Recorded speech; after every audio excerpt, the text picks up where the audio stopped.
Welcome to That Entrepreneur Life, a podcast about entrepreneurship that takes you from idea to launch and beyond. Each week, your hosts, Andrew Lees and Clint McPherson, discuss different business topics aimed at adding value to any entrepreneur's journey. Welcome back, everyone, to another episode of That Entrepreneur Life. I'm Andrew Lees, and here, as always, I'm joined by Clint McPherson. What's up, man? Not much, brother. I'm just glad to be back finally to record another episode. I feel like I was sick for a couple of weeks. I had to not make it, and you've been riding solo, but I know you've had fun and you've been keeping the momentum going for us. But let's go ahead and kick this thing off by welcoming our special guest today, Tyler Jefcoat, to the show. How you doing, brother? Man, I'm having a good morning, guys. Thank you. Glad to be here. Awesome. Yeah, we really appreciate you being on the show, Tyler. Before we get into everything, can you just tell our audience who you are and kind of what you're all about? Yeah. So Tyler Jefcoat, my company is called Seller Accountant. We provide bookkeeping, CFO services for scaling e-commerce companies. And I built and sold a healthcare company 3 years ago. So I'm kind of a guy trying to figure out entrepreneurship on a couple of different vectors. Yeah, man. That is totally cool, man. So Tyler, can you take us back? I mean, and for me and Andrew, plus our listeners, man, but take us back to when your entrepreneurial journey actually started and what it is about entrepreneurship specifically that you're excited about, man.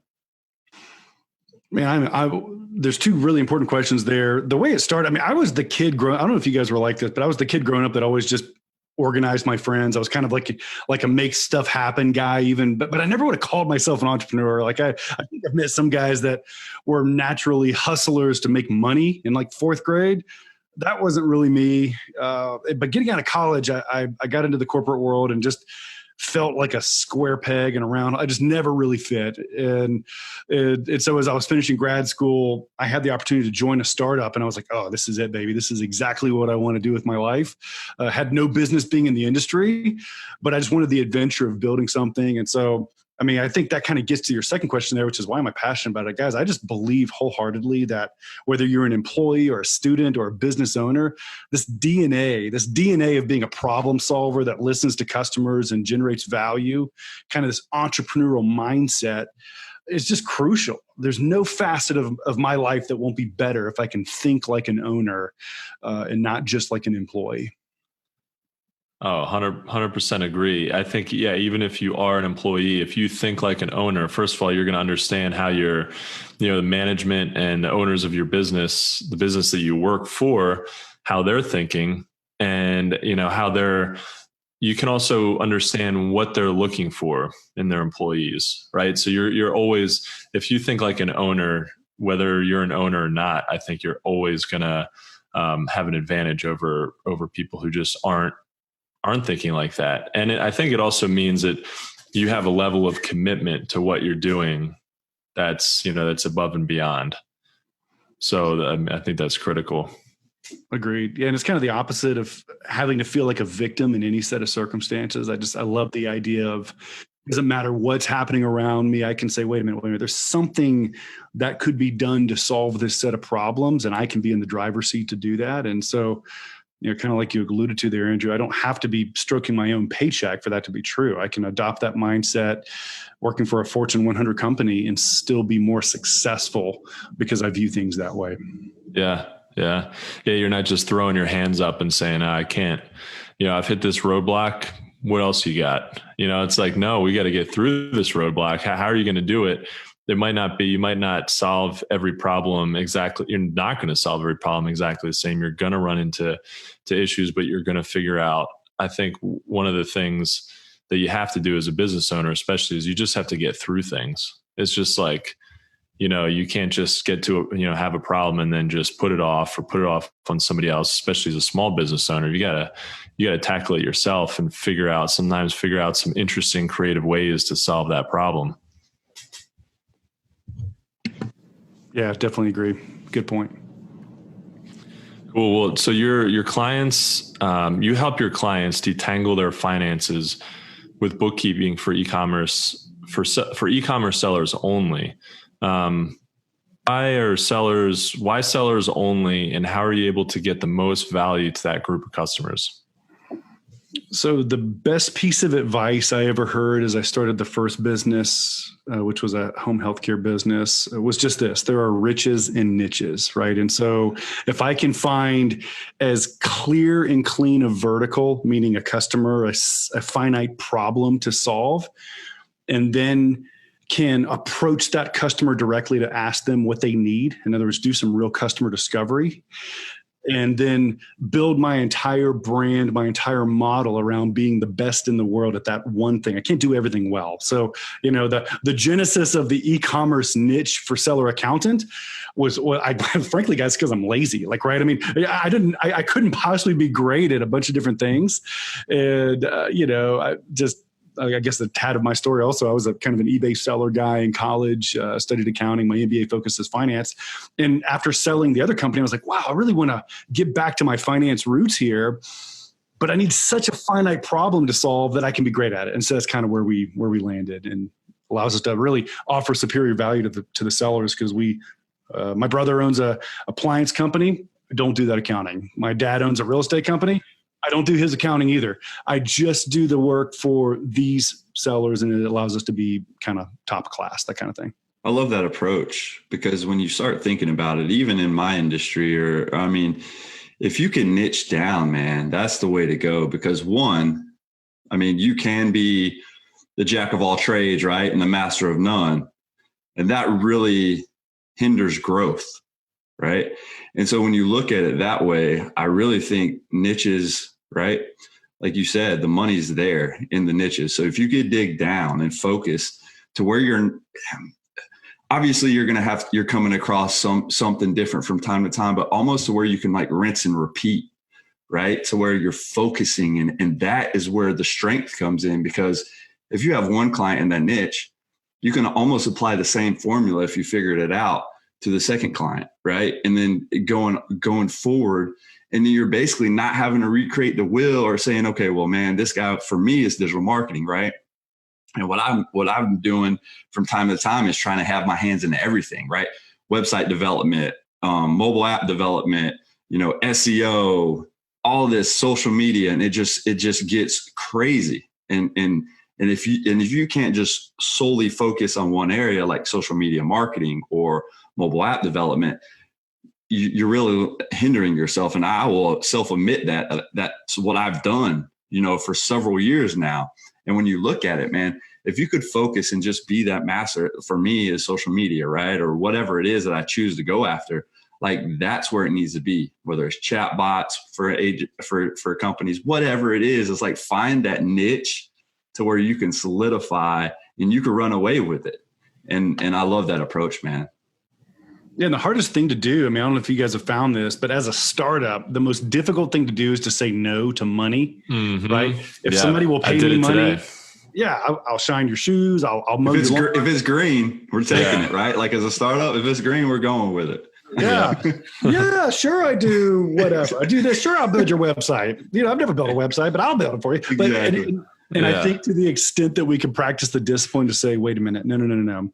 I only want to chase the right money. I want to chase the right money so that I can not always have to chase money, because I think that's really, to your point, Clint, if I can build a process and a system and a team that can rinse, repeat, my excellence level goes up.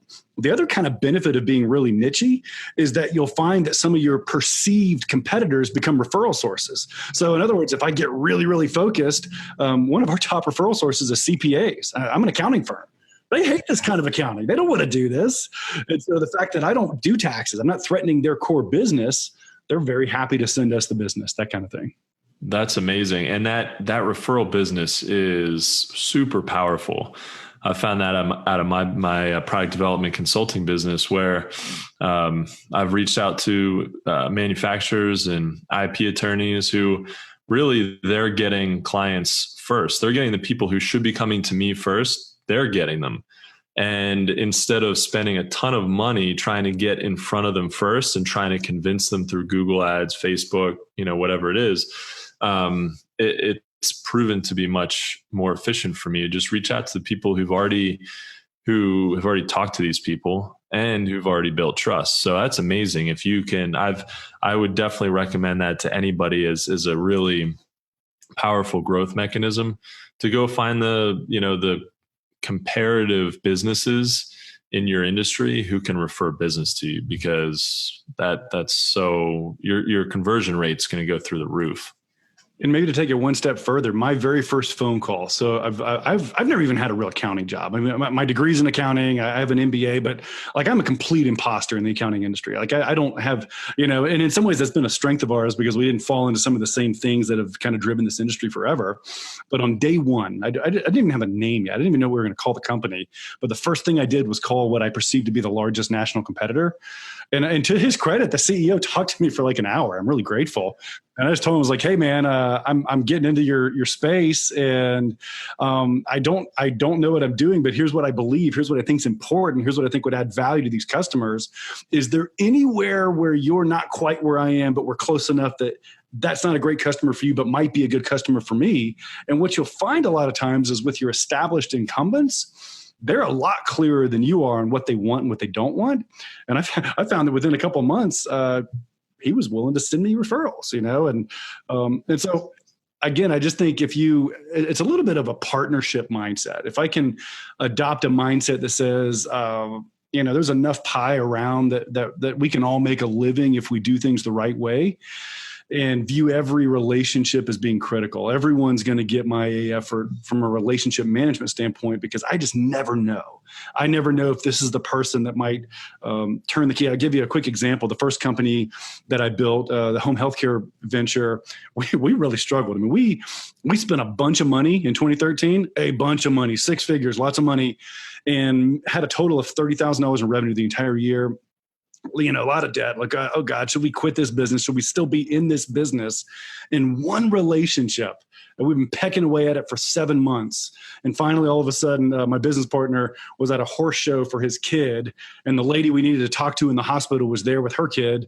And bang, 5 days later, we had a meeting with the entire executive team and got a contract with the hospital to provide a service to them that allowed our business to go from me and 4 employees at the end of 2013 to me and 60 employees at the end of 2014. And so you just never know how like a kind of a tangential relationship could be extremely impactful for your business.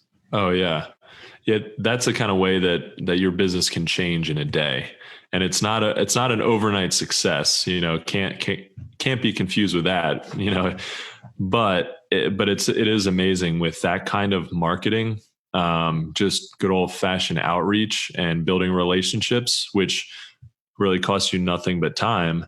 It's amazing what you can do and how quickly things can turn around. So I think that's such a cool strategy that, especially, and you probably see it a lot, Tyler, especially because you deal with e-commerce brands.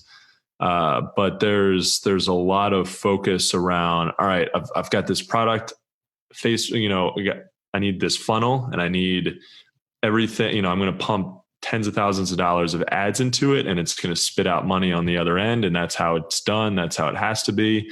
And it's like, sure, that's definitely part of it. There's, you should work on that, but you shouldn't overlook these more old school manual type things that, hey, maybe start with something that's free and just, put some elbow grease into it first. And then when you have some more capital, then dig into the ads and really test and figure out your funnel. Yeah, Tyler, I love your approach or your outlook on, the competition to a certain extent, right? Competition is competition. But at the end of the day, when you start looking at it, I've had this saying that I don't view my competition as something that's going to take money away from me. I actively try to outreach to digital marketing agencies or marketing agencies in the area just to see how I can help, right? Just to see if I can be of assistance. Because again, just because they're the same area as me doesn't mean they're focusing on the same key thing that I am, right? And so how can I help you if I'm focused in social media and you're not? Is there a way we can collaborate? And I think there's too many business owners or new business owners that come into the game and they're scared that you're going to take their pie, right? And it's like, I'm not even trying to take yours, dude. I'm just trying to get mine, right? And how can we help each other both succeed? And if I go to a networking event, I don't shy away from talking to somebody about possibly like teaming up, right? Because you'll have guys that are just out there to try to get business but they're intimidated when they see another marketing dude there, and then they kind of shy away. Like maybe I have this place in this group that, they're just going to look for me, but it's like, no, dude, like I could leverage you. So I would encourage anybody that's listening to this, don't be scared when you go to these things to try to ask how you can help, or if you can at all. And like you said, man, you'll start getting a ton of referral business. And I really think, don't be scared. Take that risk. No, and in fact, like if I go to a national conference, say for Amazon sellers or something like that, assuming it wasn't weird pandemic year, right? Most of my dinners would actually be with other fractional CFOs, which is one of the services we do, or other accounting firms. And the reason is exactly what you said. If you apply the 80-20 principle, the reality is 20% of my customers, I love them. And then I kind of like 80% of them. I like most of them, but there's going to be some there that are close to a good fit, but are not a great fit for seller accountant. And it's arrogant of me to think that just because they're not a great fit for me, doesn't mean they're going to not be a great fit for one of these other guys that's really close to my model, but they've got a different flavor. They're used to handling this particular kind of flavor, color of the problem better than I am. And I can maybe dump a headache and send a quality referral to somebody else. And so again, these partnerships are really meaningful. And, it's really interesting because in the product selling world, Amazon in particular, Shopify similarly, it has created such a dog eat dog world. It really is like the jungle trying to fight for keyword real estate or trying to get product to move. And this is just kind of me from a core value standpoint. I still believe that if you take the time to discover what your customers want and you deliver a superior experience for the customer, you're going to win, and you don't really have to be a jerk about it. It doesn't mean I'm a hard competitor. I hate losing. Like when we go in this strategically, like if it has to be me or you, I'm going to try to win. Like if it's, in a fight, right? But normally my best focus, and I think this is what even made guys like Steve Jobs or even Jeff Bezos so brilliant, is that their obsession is not about their competitor. Their obsession is about the customer. I make my obsession understanding what the customer needs, how to make her life better, how to make his life better. And I engineer everything around that and then just become as partner friendly with everybody as I can. Most of the time I'm going to have the opportunity to win if I can execute. Yeah, that's a good point. Customers, if you can put the customer first, which you had two great examples there. I think Steve Jobs definitely put the customer first. I think Jeff Bezos, even more so maybe, like they make it so easy for a customer to do business with Amazon, to buy from Amazon. It's just so every little thing, like they keep adding stuff too, like just being able to drop, like if you have a return, you just drop it off at UPS, they scan a code. You don't even have to put it in a box. I would never have even thought about that. Right. So if you can do all those things, now you have to make sure it works for your bottom line, and that you're not kind of screwing yourself over in the long run by accommodating every little desire of the customer. But I think, if you're providing that value, at the end of the day, you'll win, and the customers will see that too. They'll see who's taking care of them and who's not. Hands down. So Tyler, man, you have a saying, which I love: sales are vanity, profit is sanity. What are the things you typically do without having to change a company's business model that uncovers more profit, man?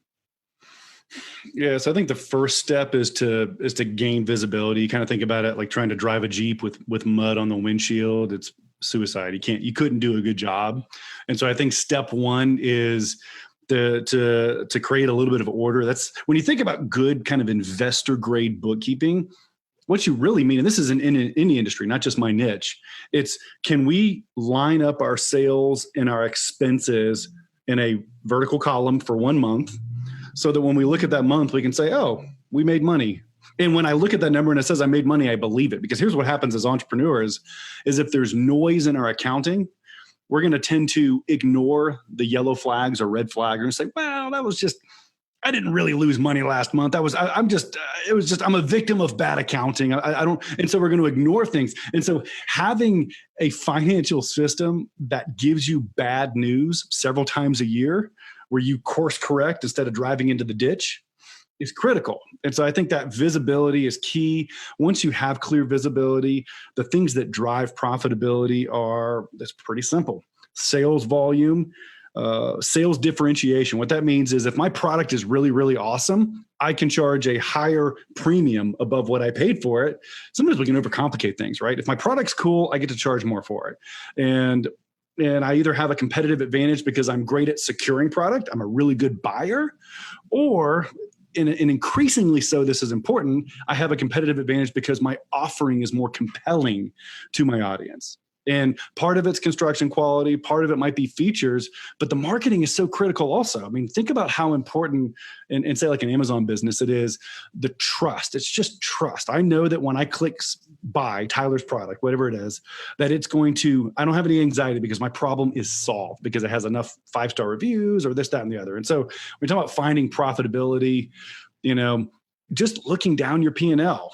What's out of whack? Am I spending 50% of my budget on advertising? That could be good. Like, for instance, if you're selling a consumable and you're acquiring a customer that's going to buy it from you every month for the next 3 years, spending 50% of your budget on advertising could be a great strategy. But for most product sellers out there, if they're spending 50% of their budget on ads, they're in trouble because there's fees related to logistics and everything else. And it may be that they're not talking the right language to the right customer, or they have a crappy product. Who knows what it is, right? But that's the kind of stuff we dig into, is to say, and then I think the thing that helps us give perspective to our clients is we've just gathered so much data now that we can kind of think, okay, if this is your business model, if you're a private label seller of a durable product, here's roughly what your profitability should be. And if you're not close to it, we can look at each line within your financials and say, oh, this might be the fact that you have $20K a month in salaries. That might be a problem. Let's take a look at that. And yeah, I think that's kind of how we approach it. Yeah, that's a good way to do it. Our guest last week, I was talking to him about he's sold some products online and on Amazon. And one of the things, like he had a friend that came to him and said, hey man, I did $1 million in sales last year. That's amazing. And he didn't, this guy didn't even skip a beat. He said, cool, how much did you make? And he took home $30,000 from that. And it's like, that's terrible. You don't want to make $1 million. You don't want to need to have $1 million in revenue coming in order to only take home 30K. So something's very, very broken there. It's like you can always lower it's easy to sell something when it's cheap, and you're just lowering the cost of it all day long. Or it's easier to sell something when you're just throwing ads at it all day long, not paying attention to what the ROI is. So I think that's a great way to look at it. There's so many vanity metrics out there. And a lot of, we think about like likes on social media and comments and all that stuff there's sort of like the vanity metrics that a lot of people get caught up in, but sales, that's not likely the metric that's bringing in the money though, Yeah. It's like profit. That's really it. Let's get down to what's the profit at the end of the day. And if that's healthy, then you're running a good business. And if not, then you got to rethink things. When part of it is that profit magnifies, like let me say this, profit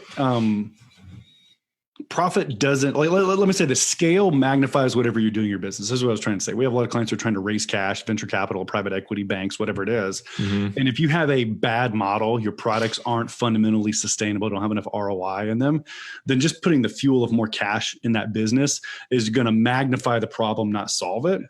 And then the inverse of that is what I was trying to say a minute ago, is that profit solves a ton of problems. If I have great margins in products, I don't have to be as worried about how many percentage points I spend on advertising. I can be more aggressive in recruiting great teammates.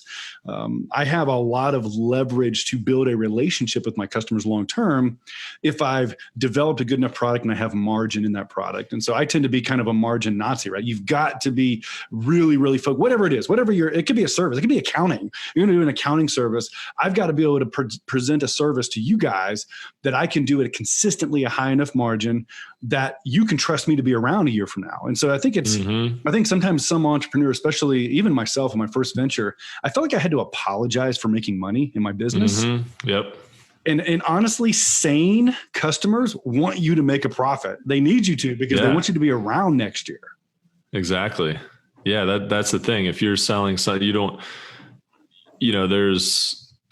they need you to be around, because if they have another problem that they need a solution for, that you have an answer for. I mean, they're hoping that you're going to be around for, so they can buy more products from you. They can continue to refer people, but not only that, but if they have any issues, they want you to be around, right? They don't want to just buy something and then they bought it so cheaply that it can't, that business can't sustain. I've seen that in the service industry.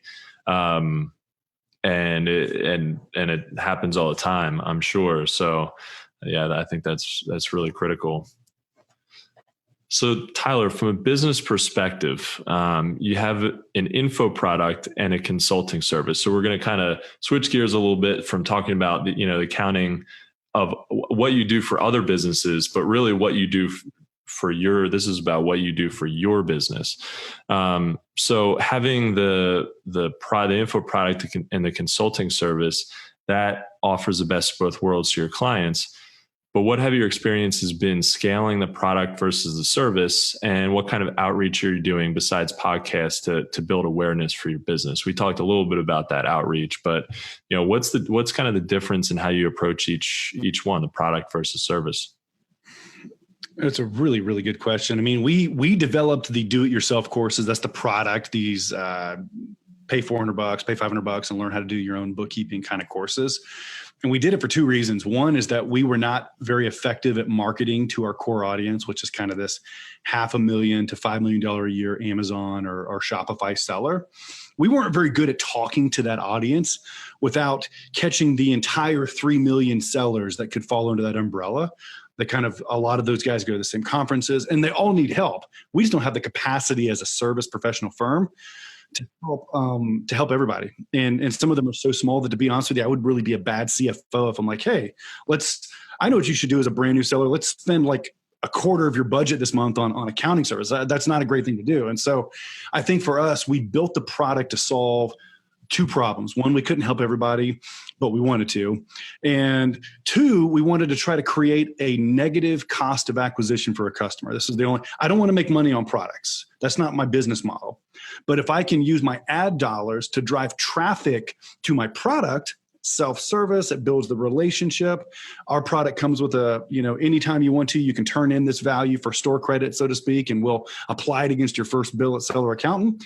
So our thought was, if we could get people to start viewing e-commerce finance the way we view it, and basically spend all of our ad dollars breaking even on that product, then we're going to have a funnel of leads in the long term that are not going to cost us any more money. So I think that's kind of if you're thinking about strategically what is Seller Accountant doing, it's those two things. The honest confession from my standpoint is, maybe I need to talk to you guys about digital marketing, but we have not been terribly effective at the digital marketing part of this. Our core marketing strategy from day one has been, kind of an expert persona. Tyler has M&A experience. Tyler sold another business. Let's get on podcast. I spoke on another national conference yesterday. Let's talk to people about what's happening in this world. And hopefully a few of them will say, oh, that's cool. Let's reach out to them. And it's worked for us, but it's not a very scalable model. And so if I'm completely honest with you, I do not think we're very effective at digital marketing. You use some Facebook ads. We've had some limited success. We've tried some evergreen webinars that have had also some limited success. But I would say that's my weakness and fascinating to me. It's something I would like to learn more about. Yeah, definitely.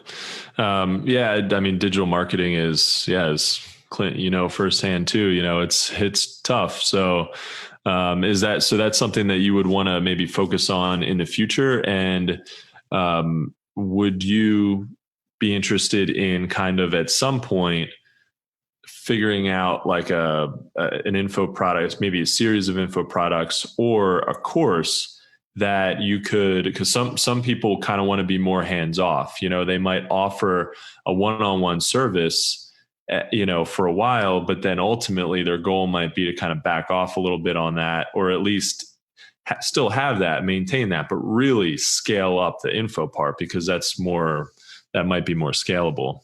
Is that something that you're interested in, or are you just really focused for the long run on one-to-one, helping people out with their accounting? It's a great question. I think the way I would answer it, and this is something I would encourage all of us to think about, is I've been on this quest to clarify my vision. So the real question you're asking me is, Tyler, what do you want? What do you want out of this?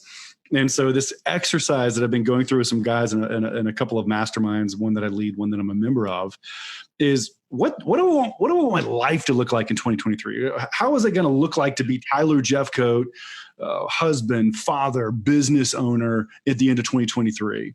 And to the extent that I can clarify my vision, it's even funny. I think I saw a recent episode where your speaker was talking about the difference between being a leader and a manager. If I'm not mistaken, that concept kind of comes out of Michael Hyatt's book, The Vision-Driven Leader, which is what we've been studying in my group also. I would really resonate with that podcast. You guys should go back and listen to it. But this idea of getting above the clouds, looking into the future. And so now to get more concrete, for seller accountant, it's all about impact for me. We're going to make a great living if we have impact on people. And so for us, it's how can we have 500 transformational relationships by the end of 2023. And for us, that's going to look like we don't do any, a lot of our accounting partners in the space, competitors, will kind of build an Asian team for their offshore data entry. We've chosen to go with we happen to be right down the street from the University of Georgia, which was one of the top accounting schools in the world. We're like, hey, why don't we bring these guys in and build our model around developing the next generation of leaders? And so what gets me fired up is the possibility of saying, okay, what we're going to do here, entrepreneur, is you hire seller accountant, and it's going to create a transformational industry-leading accounting experience for you. If you want the fractional CFO, that's going to be industry-leading also. But what's even better about it is that you're going to be on the ground floor of imputing critical entrepreneurial DNA to the next generation of leaders that, yeah, they made a 1,500 on their SAT 3 years ago. Yeah, they're going to make $100,000 when they graduate college in a year and a half. What they're missing is the DNA that we talked about at the very beginning of this podcast, that entrepreneurial mindset. How do I think bigger than just a spreadsheet, right? And so we've created a masterminding system to develop the leadership skills of these students. And so to answer your question, whatever it looks like to reach transformational relationships to the tune of 500 by the end of 2023 is going to drive my business strategy from here until that moment. I think in terms of products versus services, there is potential scalability on both sides, because it can't just be me. There's 13 on my team right now. I do zero bookkeeping right now. So we've got a team that can do it. But the product, we've recorded the 2 courses that are sitting in a platform called Teachable that are self-service. You get in there, you put your credit card in, you take the courses. Those are obviously infinitely scalable because it's an information product that's already been, the work has been done to capture that information. And I would be very happy if we could get better at selling more of those, because it gives us the impact at a kind of a broader range. Yeah, exactly. And then, like you said, it can funnel business back into your service business. So yeah, but you're right. That is, I mean, it's a tough question. It is a very introspective question. I play that game all the time. What do I want from, 2021 and, besides no COVID, but other than that, it's like, how do I scale my business? How do I offer more value without just saying, like, I want to be involved and I want to help people on a one-to-one basis, but there's only one of me. Sometimes it's very difficult to scale a service business because you got to get the right people. But that's tough, but it really is a matter of like, what do you want for the future? Not just this year, not just next year, but what do you want for the next 3 to 5 to 10 years? And I think you're right. I think that really helps drive that decision. It does. It helps with the drive, the push, and it gives you a clear focus on what you're striving to do. Gives you a way to like put blinders on, but still observe at the same time and focus on something, and like, hey, this is what I want to do. This is the goal. This is where I want to strive for. And I mean, it helps us not become complacent, right? Because when you're sitting there as a business owner and everything's hunky-dory, or you figured it out, or you shifted, or whatever it is, man, it just, again, that complacency could set in, and then next thing you know, that vision is lost because you're fine with everything going on, but you're not even looking for the future. You're just doing the day-to-day operations and not even thinking about what's going to happen in 2023. It's like, who cares about 2023? I'm trying to survive today. But like, if you can't look that far, if you can't have something written down or something in a mastermind that you're striving to do with your business, I mean, you're really looking short term, and you're not setting yourself up for success, or the people around you either. Exactly. You got to get out of the weeds. Yeah, for sure. Yeah, and I think the thing that I can get kind of trapped in, and I don't know if other people can empathize with this, but it can be easy to be really incremental in our goals, because it's like I can really see a safe bridge from where I am now to this next thing. And unless we change our mindset to start viewing things in more of an exponential, I'm not saying if I'm doing, $500,000 in revenue, I got to do 50 million. I'm not saying that it needs to be reasonable, but it needs to be stretchy enough over a few years of timeline that it forces us to build a system of business and not a personality business. And so I think that's been really, just to be transparent with you guys, that's kind of been my big mind shift quest in the mastermind that I lead for 7 and 8 figure Amazon sellers and the ones that I'm a member of is, okay, how can I expand my vision just enough that it scares the hell out of me and forces me over the next 3 or 4 quarters to execute obsessively over building the systems, recruiting the people, doing the things I need to do, where it's like, well, what would it take for Seller Account to be able to acquire 50 customers a month? I don't know. That sounds outrageous. But I wonder what it would look like to build the infrastructure that would allow us to do that. And I think giving yourself permission, especially if you tend to be the kind of entrepreneur that's kind of in the weeds, you're kind of an implementer by nature, to say, wait a minute, I need to go get a half day in the woods, grab a journal, turn the cell phone off, and just ask that question, why? Why am I doing this? And if your business is not giving you, as Chuck Blakeman says, and making money is killing your business, if it's not giving you time, money, and significance, then there's something broken. And your job as the entrepreneur is to sit there and figure out what needs to change. I've known some guys, I was talking to somebody last night about this. I have a friend in Atlanta. The guy's got to be worth 50 million. Miserable, lots of money, top of the mountain. He's done it. Estranged from his family. And so I think just understanding, again, what do I want and how does my business as its own entity fit into my ecosystem and serving the people that are most important to me, that kind of thing. That's it. Yeah. Because some people do want to spend more time in their business. They might want to do, like, I know a lot of engineers who want to be an engineer. And for me, as much as I like engineering, I'm more interested in, the business part of things and growing. So yeah, I think like for everybody, it's a little different. Somebody might be happy with, making $100,000 a year, maybe making $50,000 a year. And if like, maybe for that, you're fine with that take home. And like, let's say you're fine with, $40,000, $50,000 a year, and you don't have to work that much, and you're good with it and it pays the bills and you're happy. I mean, that's more power to you, but yeah, you just have to figure out what makes the most sense for you. I think it's kind of the beauty of e-commerce, honestly, is I have guys that, I have a guy that owned a really successful mortgage company, hated it. It was burnt out. The guy wears flip-flops and a Hawaiian shirt now and has a, $2 million a year business that is steady, and he makes great money. He's done a good job of building a set of systems. He's selected good products. He takes great care of his customers. And as a result, he has been able to build his business around his lifestyle. For every one of those, I've got another guy that's, in 4 years going to go from 0 to 30 million in revenue. And so it just, your tactics can't be clear until your vision is clear. And there's no wrong answer. I think this is what you were saying there, Andrew. It's okay to have a small business. It's okay to be a solopreneur, but do that with excellence. It's also okay to want to scale, but you're going to have to do some different things. You're going to have to do them with excellence also. And so that's the key. Yeah. Yeah, sure. So Tyler, man, through your entrepreneur journey, we all experience, I know me and Andrew have our highs and lows during the process, and that won't change as long as you stay an entrepreneur, right?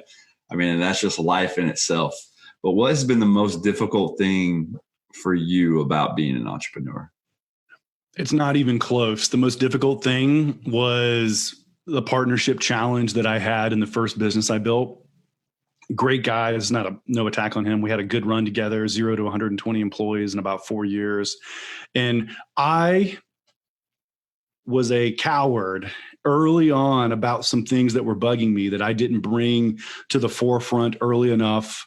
I was naive as a 29-year-old and didn't have an attorney review the contract. And so the combination of those two things really just created kind of a slow, simmering kind of animosity between the two of us that didn't really need to be there. We were great friends. He's still a great guy. But at the end of the day, I ended up exiting, and I'm grateful. I got to make a little bit of money. I think he just sold the business recently. He did well also. But in terms of just the gut-wrenching heartache of seeing this thing, we literally started with a focus group of our core customers. They named the business. They helped us build the concept, customer discovery to the extreme. We ended up being a pretty strong market leader in the North Georgia area. And all of us, and honestly, I realized that my identity was too tied up with the business. I was too the same guy as the company. And so when it disappeared, it really was depressing. It was about 3 months where I was like, wow, this is the worst. And I think the thing that I'm grateful for, and I just want to say this in hindsight, I never would have ended it when I ended it if things hadn't been kind of weird between me and the business partner. And man, I'm so glad I did, because I'm in a much better business now. And I've had the ability to learn from the mistakes I made the first time and build a much healthier company. And so it's kind of, again, we're probably too optimistic as entrepreneurs, but it's only failure if you don't get up. Only failure if you don't learn from it. And man, I screwed some things up. I mean, think about this. I'm an accountant. I worked at a bank for 5 years as a manager, my finance focused MBA. And then I run a business and I crash the cash flow, we had 180 grand in accounts receivable. I never collected. So it's just the things that you would think that as somebody who should be quote unquote a financial expert, it doesn't matter until you're the one that feels the pain of being like, oh God, am I going to make payroll this Friday? Oh, yeah. Can we please have another check come in so we don't crash and burn this week? And so I'm just grateful for the experience, but man, was it hard. Yeah. That's awesome, man. I know it's not an awesome experience, but awesome that you can look back and again, pick yourself up from that and move forward. Yep. And it can be tough to work with friends too. That's, that can be difficult. And you've got to make sure that expectations are a big part of that, right? Like you can have all the agreements and contracts that you want, which are very important to have those, but the expectations are important, and you really have to make sure that you're all on the same page. Cause at the end of the day, you want to remain friends with them, but you also want to run a successful business. And sometimes just parting ways is a great thing. I have another business, product-based business, that we originally had 3 guys and now we're down to 2, and it's better for all of us. So, I mean, it just works out better that way sometimes. Agreed. Yeah. I think I made the comment earlier in our conversation about, scale doesn't solve problems, it magnifies problems. And I think that was my false mindset in the first business was once we reach 150 employees, once we reach this many millions of dollars in revenue, then these kind of underlying issues there'll be so much money, who could complain? It'll be perfect. We'll never have any issues again. And I think in hindsight, that was foolish. I think it was just me failing. I described the mud. I was unwilling myself to really clearly see where things were and address the problems because I was afraid. I was afraid I was going to lose stuff. I was afraid that I was going to damage relationships. And what ended up happening, to be honest with you, is that my cowardice damaged relationships. And so I think that's been my big takeaway is people matter and conflict is healthy, and be willing to have hard conversations as early as possible so that you can stay on the same page as possible or split early while it isn't acrimonious, that kind of thing. Yeah. I love that. So Tyler, as we wrap up this episode, I think we could sit here and talk to you for a while here, but all good things must come to an end. So if you can leave our listeners with one piece of advice, what would that be? I've talked about vision, and I've talked about being not afraid of conflict. And I've talked about making sure that your business gives you time, money, and significance. I would say and I'm only 37. I just turned 37 this week. Every year that I get older, that third one, significance, has more meaning to me. So if I can encourage you of anything, maybe to kind of collide those things into one principle, it'd be grab a vision that includes impact on people's lives and impact on your family and impact on yourself. And if you grab a vision that scares the hell out of you a little bit, but has an impact on people and impact on lives, the money will follow if you execute. But it's got to be a clear vision. So I would say, if I can leave you with that, that'd be the thing I'd leave you with. That's perfect. I think it's a perfect way to wrap up this episode, man. And I really appreciate your time. And from the both of us, Tyler, we want to thank you for taking the time into your day to helping us add value in what we're trying to do on our podcast, brother. Yeah, thanks, Tyler. Guys, thank you so much for listening to That Entrepreneur Life. To learn more about what Tyler's working on, check out selleraccountant.com. If you like what you heard today, make sure to subscribe to our podcast on iTunes or any other major podcast directory. You can also find us on all the socials and on our website at thatentrepreneurlife.com. And with that said, we also want to quickly give a special shout out to our family and friends, like always, to include all of our listeners, followers, and subscribers. Thanks for continuing to support what we do as entrepreneurs, and don't forget to join us next week for another episode of That Entrepreneur Life. Thanks for listening to That Entrepreneur Life podcast. Be sure to visit thatentrepreneurlife.com to join the conversation, access our show notes, and discover our fantastic bonus content. Don't forget to join us next week for another episode as we continue to add value. Until next time.